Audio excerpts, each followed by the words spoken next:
You ask Tiger to solve. This deals with linear equations with one unknown. The final result is x equals -20/63.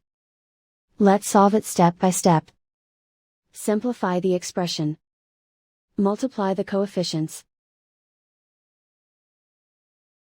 Expand the parentheses.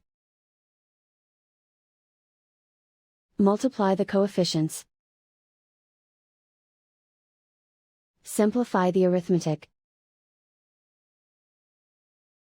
Expand the parentheses. Simplify the arithmetic. Group all constants on the right side of the equation. Subtract 40 from both sides. Simplify the arithmetic.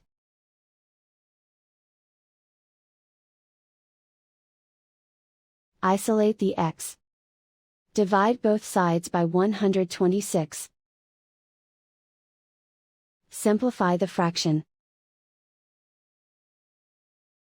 Find the greatest common factor of the numerator and denominator. Factor out and cancel the greatest common factor. And so the final result is x equals -20/63.